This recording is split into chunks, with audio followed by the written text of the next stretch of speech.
Education and Diversity in Education. And we have with us Dr. Raymond Richardson and Dr. H. Coleman McGinnis.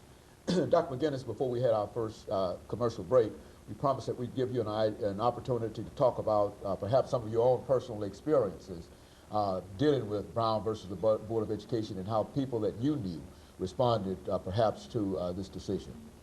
Well, I certainly remember as you know, an 11 or 12-year-old child, the hoopla that came out in Richmond, and I actually was pleasantly surprised when I moved to Nashville that the environment did seem somewhat different. The governor of Tennessee, when he called, Governor Frank Clement, when he called the state militia out, it was to ensure that the black children were able to get into the schools and obey the court orders, as opposed to what Faubus was doing in Little Rock and some of the other southern governors.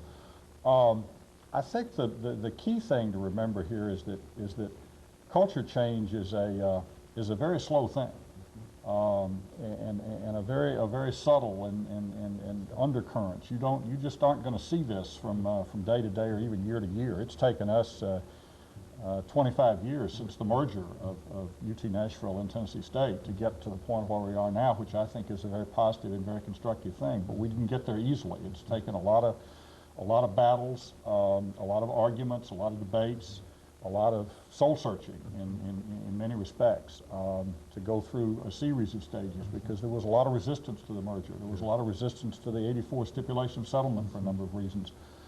The current decree we're operating under, we really took a year to work on this. The various parties negotiating. I mean, in some cases, you, as I'm sure Ray will agree, you have to do some negotiating even among yourselves before you can start talking about negotiating with the other folks who are involved in this.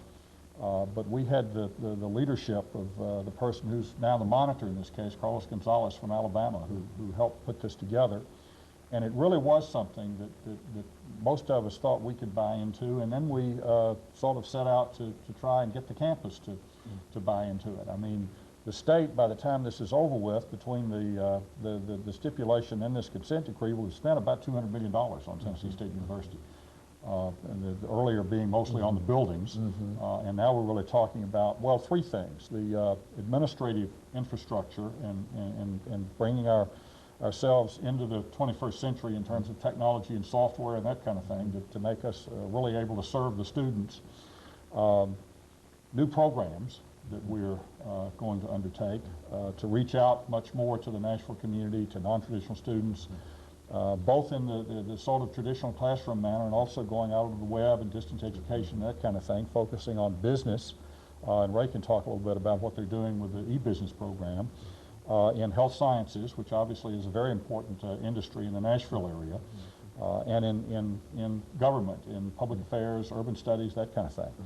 And the third area is the money that's going to be spent on renovating what is the old UT Nashville building, which is now our Avon Williams downtown campus. We've got $14 million now to renovate that campus and to really make it into the show place, and a place not only for classes, but the kind of place that folks in downtown would like to come by and have lunch or put on some cultural kind of programs and just make it something that becomes really a central part of life for downtown Nashville. Very good. And of course, Dr. Richardson, over this last couple of minutes, would you say that the state of Tennessee is now making an earnest effort in terms of trying to provide the resources necessary for institutions like Tennessee State University?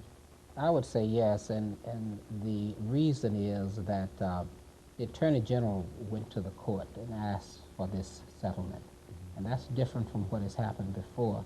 The previous Attorney General went to the legislature and told them they didn't have to fund a stipulation of settlement, and so the state has done an about-face, just as the South, I talked about the change in the South.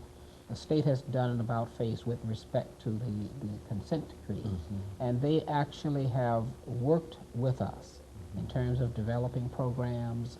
People who opposed new kinds of initiatives for Tennessee State in the past are now supporting them. And one thing we have a mandate to do is to develop a relationship with businesses in Nashville. And we've gone this route. We've developed relationships with IBM, Lotus, Sun Microsystems. We're on the brink of developing a relationship with Hewlett-Packard, with Oracle. And what we've done is to develop a lot of new kinds of skills for students. And those new skills have allowed students to do things they've not been able to do in the past. And we're going to use that to expand now to the local community, to bring those same skills to Nashville. Very good. And of course, I think as we make preparations for the final commercial break, let me thank the two of you for coming by, because we will be joined on this third segment by another individual from Tennessee State University to talk about the Office of Minority Affairs there.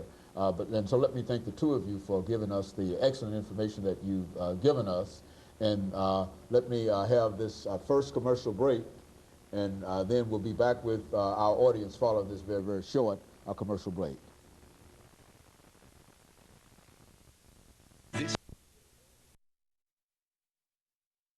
We are joined